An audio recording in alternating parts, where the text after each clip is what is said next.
दोस्तों, दुनिया में जो भी पैदा हुआ है एक दिन उसकी मौत भी जरूर होती है और यही प्रकृति का नियम है। लेकिन बहुत से इंसान मरना नहीं चाहते और अमर होना चाहते हैं। इसके लिए बहुत से वैज्ञानिक शोध भी किए जा रहे हैं।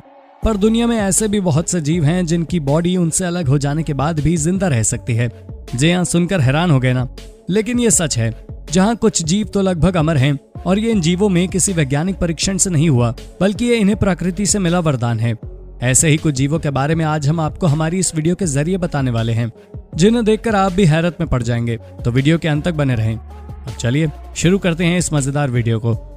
चिकन। सबसे पहले बात करते हैं चिकन की, यानी मुर्गा या मुर्गी।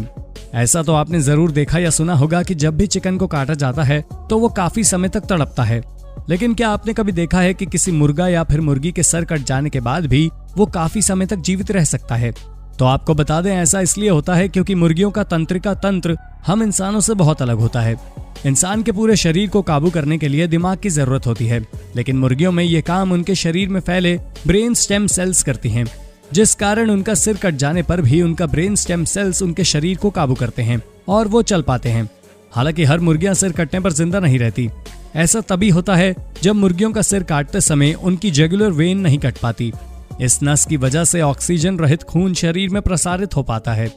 माइक द हेडलेस चिकन नाम का मुर्गा मुर्गियों के सिर कटने के बाद भी जिंदा रहने का सबसे बड़ा उदाहरण है, जो कि सिर कटने के 18 महीनों तक जिंदा रहा था। स्नेक्स।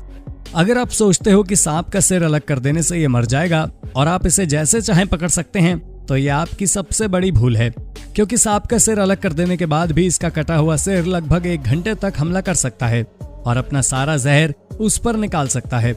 ऐसा ही एक मामला 2013 में फौशान ग्वांगडोंग, चीन के एक रेस्टोरेंट में हुआ था, जब पेंग फैन नाम का बावर्ची कोबरा सांप के टुकड़े टुकड़े करके उसे पका रहा था। लेकिन सांप के कटे हुए सिर ने उसे काट लिया और हॉस्पिटल पहुंचने से पहले ही उसकी मौत हो गई। दरअसल ऐसा इसीलिए होता है कि सांप का सिर कट जाने के बाद भी आसपास की गर्मी महसूस कर सकते हैं, और जब कुछ चीज उसके बिल्कुल करीब आ जाए तो वो महसूस करके उस पर हमला कर देते हैं। बीज। मधुमक्खियां मरने के बाद जिंदा तो नहीं रहती, लेकिन मरे होने के बाद भी ये डंक मार सकती हैं। इसीलिए ये इस सूची में है।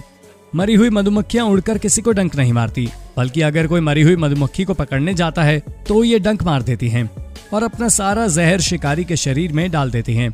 मधुमक्खियों के डंक में जहर और जहर निकलने वाली मांसपेशी दोनों होती हैं, इसीलिए इसके डंक को दिमाग की जरूरत नहीं पड़ती।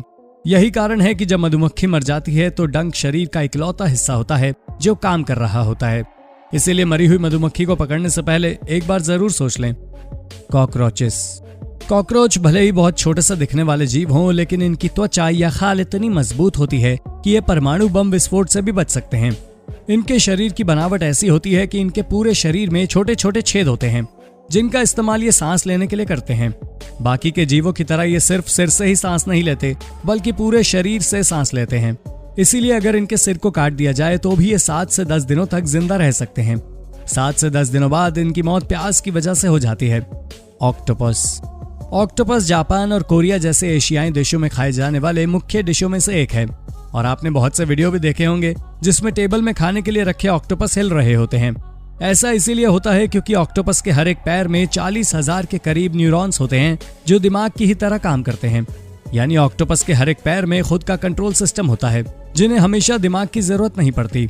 इसीलिए जब इसके पैर को काट दिया जाता है तो वो खुद हिलने लगता है, और जब ऑक्टोपस मर जाता है तो भी इसके पैर इसके शरीर को कुछ दूर तक ले जाते हैं, जब तक कि इसके सभी सेल्स मर नहीं जाते। तो दोस्तों, अगर वीडियो पसंद आई हो तो वीडियो को लाइक, शेयर और सब्सक्राइब जरूर कर लें। धन्यवाद।